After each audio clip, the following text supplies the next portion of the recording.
Huzurabad MLA పాడి కౌశిక్ రెడ్డి శాంతి భద్రతల గురించి మాట్లాడడం జరుగుతుండు.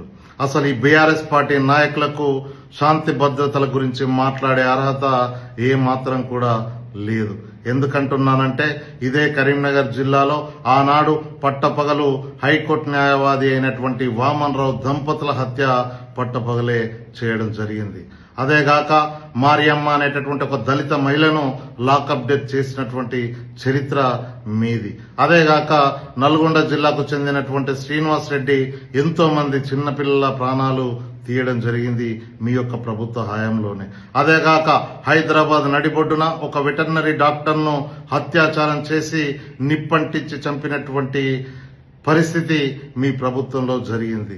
ఇలా చెప్పుకుంటూ పోతే ఒకటి కాదు, రెండు కాదు, ప్రతి గ్రామంలో, ప్రతి మండలంలో, ప్రతి జిల్లాలో తెలంగాణ రాష్ట్ర ప్రజలను భయభ్రాంతులకు గురి చేయడం జరిగింది. ఆనాడు మీరు పోలీసు వ్యవస్థను ఒక ప్రైవేట్ సైన్యంలో నడిపిస్తూ చివరికి రైతులకు కూడా బేడీలు వేసినటువంటి చరిత్ర మీది. ఆనాడు మీ యొక్క ప్రభుత్వ హయాంలో హోంమంత్రి ఒకరైతే అధికారాలు ఇంకో దగ్గర ఉండేటివి. కానీ నేడు హోంమంత్రే మన యొక్క సీఎం గారు. కాబట్టి అక్కడక్కడ ఇలాంటి మతిస్థిమితం కోల్పోయినటువంటి కౌశిక్ రెడ్డి లాంటి వాళ్ళు ఉండడం మూలంగా అక్కడక్కడ చిన్న చిన్న సంఘటనలు జరుగుతున్నాయి. కాబట్టి నేను బీఆర్ఎస్ పార్టీ నాయకులకు సూచిస్తున్నాను, మతిస్థిమితం కోల్పోయినటువంటి కౌశిక్ రెడ్డిని తొందరగా మీరు ఎర్రగడ్డ హాస్పిటల్లో చూపించాల్సిందిగా కోరుకుంటూ ధన్యవాదాలు.